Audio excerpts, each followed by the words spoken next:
Okay, excellent. So let's move forward here. So in terms of the program that FDOT runs here in their sponsorship of TBEST, so I do want to cover that so everyone knows kind of how FDOT sees TBEST and is supporting it for Florida agencies and also kind of externally as well. So everything is housed at tbest.org. I'm sure you all been there. I encourage you to explore it as much as you can to see what's there and the downloads, the user guide, and other content that is there. So in terms of what FDOT does, they do provide routine software maintenance and distribution. So generally we'll do a new update to TBEST every month or two, and there'll be new features, and those will be documented on the website in the README file as to what new features came in on the release. So you're able to see everything that's happening and what we're doing in terms of updates. So we also add new software features to support agency business workflows. So as we are talking to agencies across the country in Florida, we hear what you're saying and try to implement that as much as possible into TBEST. So you can see TBEST is kind of a community software where we will take inputs and listen to you and try to devise ways to get your workflow and your needs into TBEST, whether that's directly into the overall software or potentially as an add-in that we would develop that would be a specific workflow that maybe would be specific to you within your agency, or would be something maybe that could be shared with everyone and everyone would benefit from it. So we do update the user documentation. We have a no-cost arrangement. So the software licensing for TBEST, it is free. As you know, you need to have ArcGIS basic license level on your machine, which is the lowest level of licensing for ArcGIS. So in terms of data for Florida, they do yearly updates of the census, the ACS, employment, and land use data.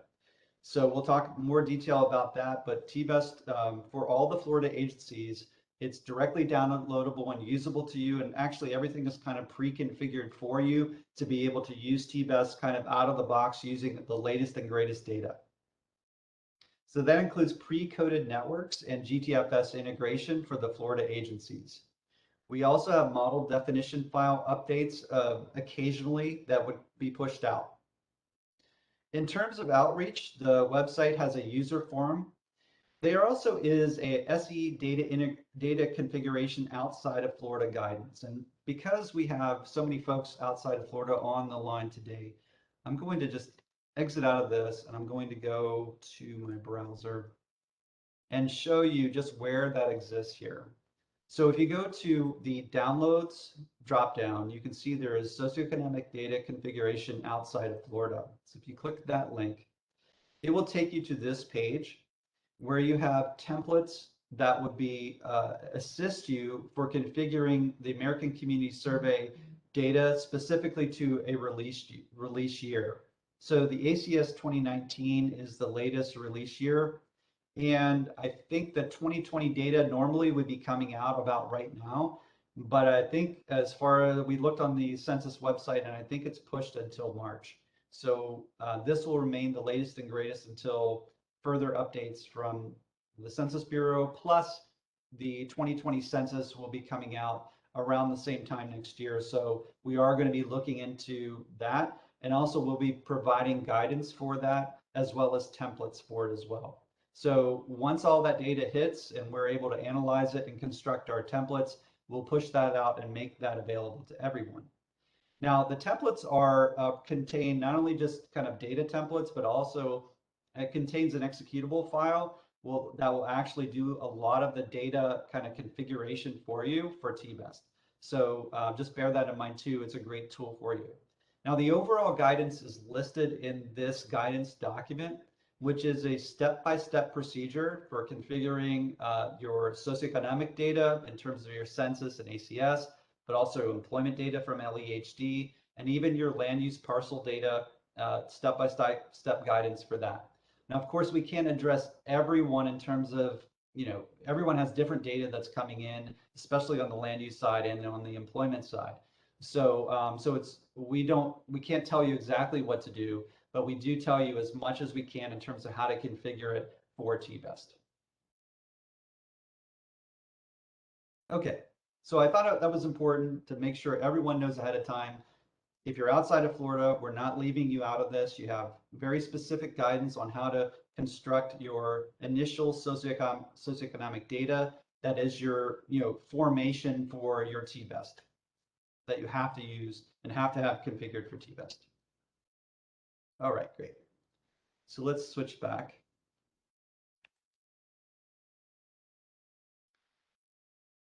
Okay. And I will also say that there is a complete user guide on the website as well, also in the downloads. We do have video tutorials that we've had up in the past. Those came down recently just because they were older. We are going to have new video tutorials published next year. So we'll have kind of a library of videos that would be exact kind of guidance for specific tasks in TBEST. So that will be coming out next year as well.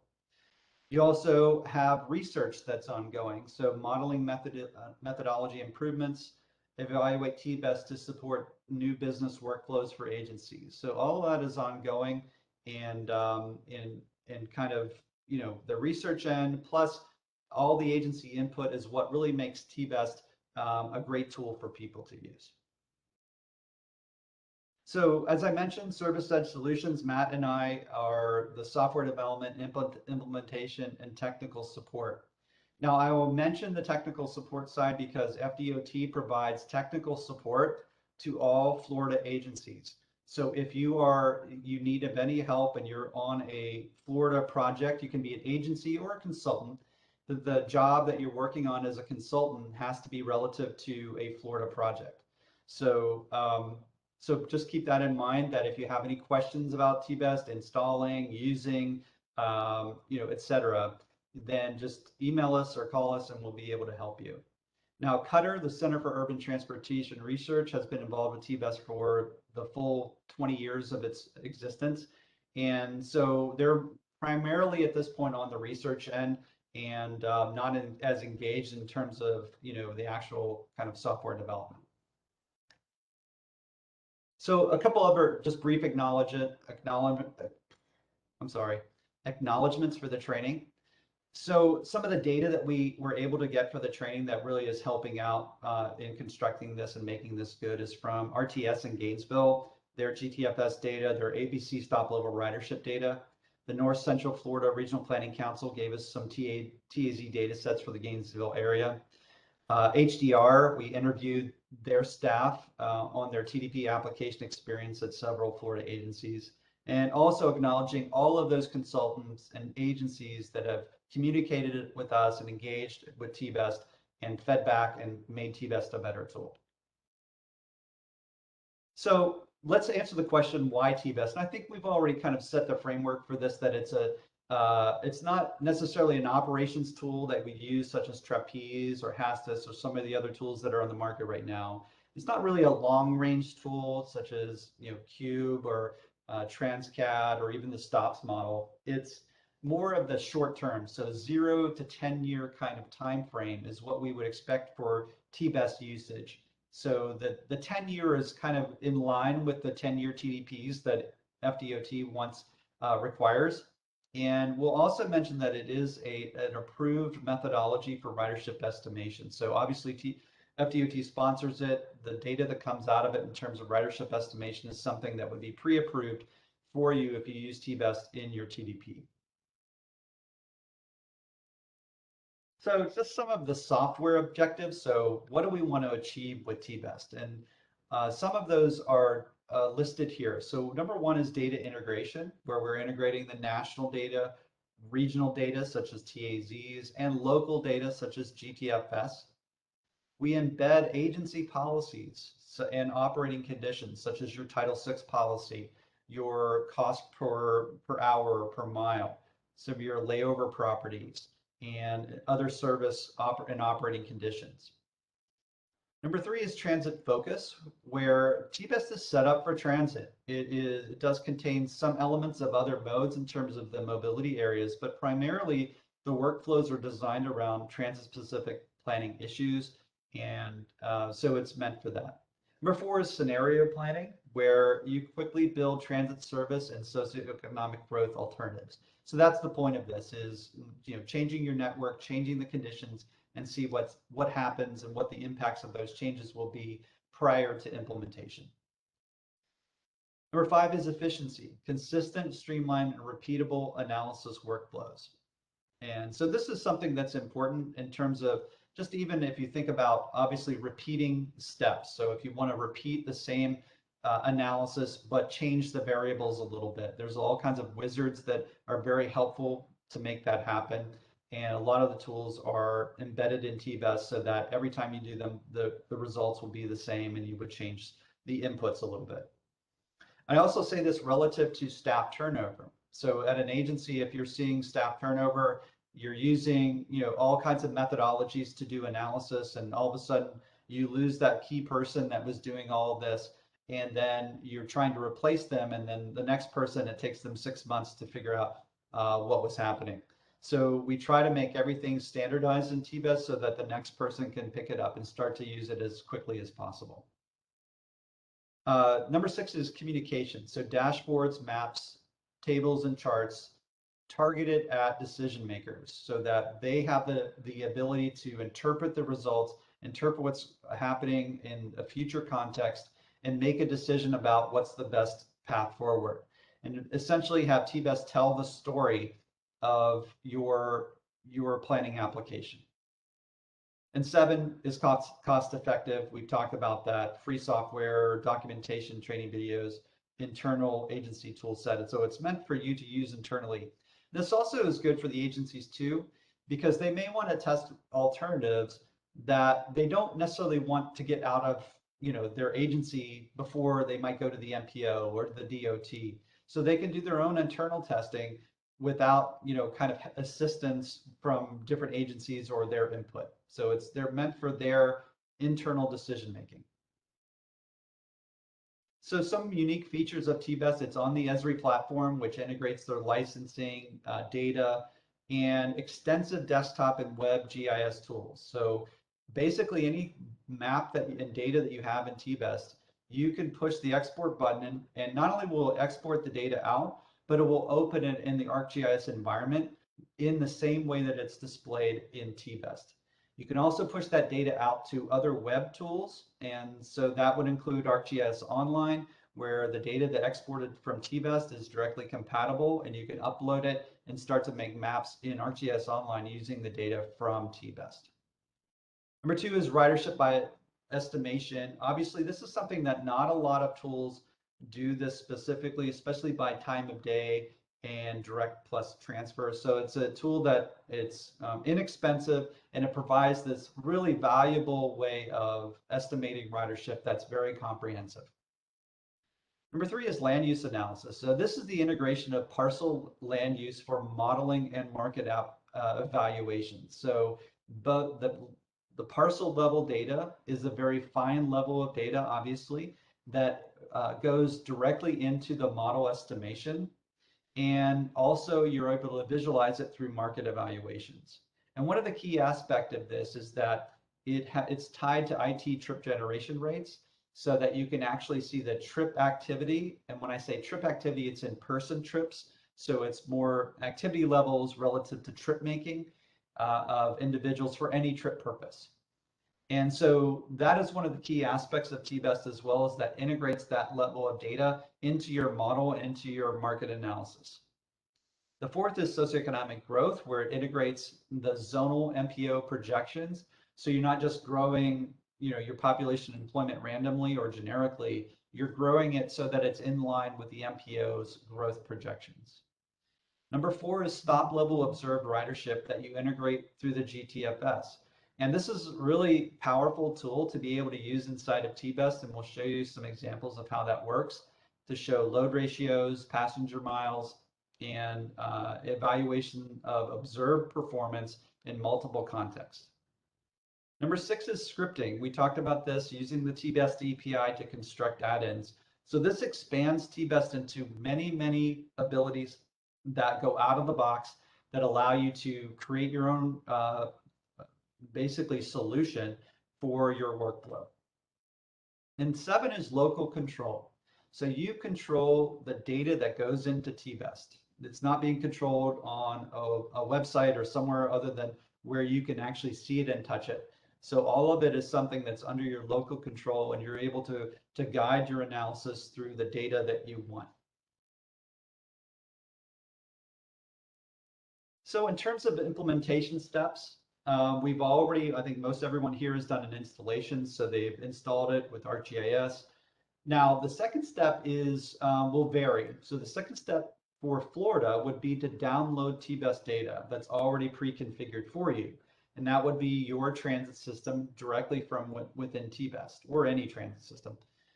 Or if you're outside of Florida, then you use the guidance that I just talked about to develop your regional socioeconomic and land use data to TBEST specifications. And so that would be your next step, is to perform that data build.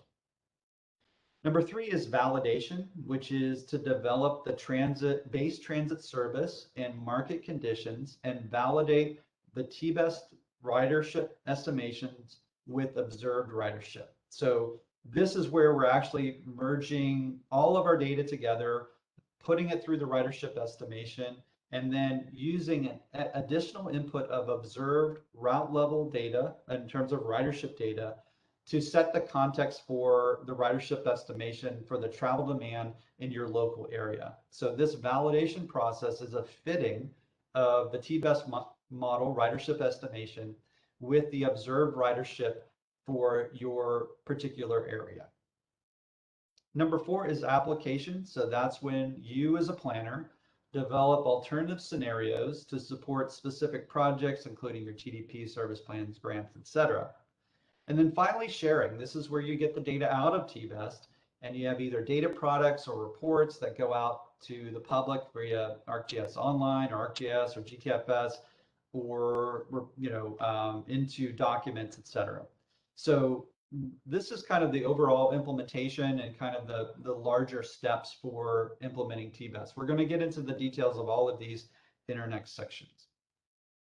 So as an example, Lynx in Orlando has been using TBEST really for the last 15 years in primarily to support their TDP, but also for service and strategic planning.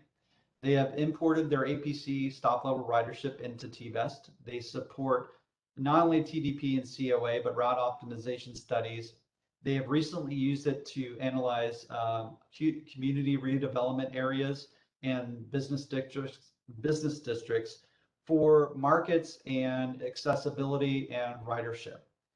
They've developed tools to meet regulatory compliance by measuring additional trips related to localized development. They've developed grant applications for Sunrail feeder service, demonstration route analysis using TBEST ridership estimation. And they use it for their FTA Title VI reporting. In fact, their policies are specific to what TBEST produces and some of the output that comes from TBEST.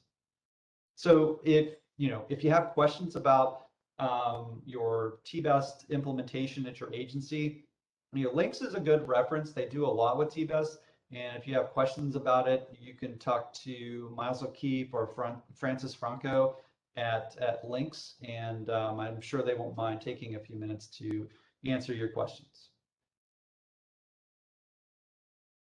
So let's talk about a little bit about what's coming up next. Just that number 1 is that in the middle of 2022, we're going to release a version of TBEST that is compatible with ArcGIS Pro. Right now, we're still working off the ArcGIS 10.x environment, which is set to go away in the next 3 or 4 years. And so we're moving everything to be compatible with the ArcGIS Pro world. And so that should be available in mid-2022 timeframe. We're also going to be producing training videos I mentioned on that would be relevant to the new GIS platform. So that also will be out in mid-2022. Some other proposed update is more web integration with ArcGIS Online. In terms of ridership model updates, implement post-pandemic trip rates, and mobility on demand estimation. So we've already heard that question this morning, is can TBEST project ridership for mobility on demand? The answer right now is no, but there's a lot you can do relative to analyzing mobility on demand, but the ridership estimation part is still something we hope to put into TBEST, and we're continually looking for funding and ways to do that.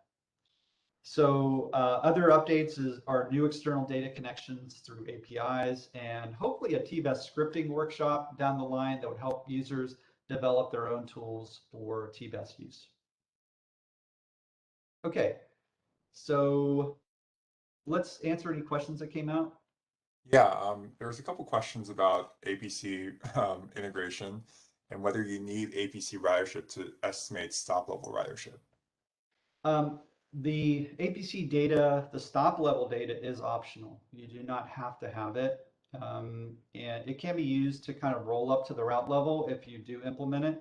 But generally for validation, we just require route level ridership by average weekday, Saturday, and Sunday. So you separate that. I won't go into detail on all of that, but no, you don't have to have it for model validation. Yeah, I think that the key is that the APC ridership adds kind of an extra level of analysis and unlocks a couple tools like Rodney mentioned, like the stop or the load ratios and other kind of tools within TBEST that you can query and observe through the observe ridership. So it's preferable if you have it, but it's not necessary to use TBEST or the model functions. So yeah, and we'll go over that more on day 1 and day 2, I think. Mm-hmm.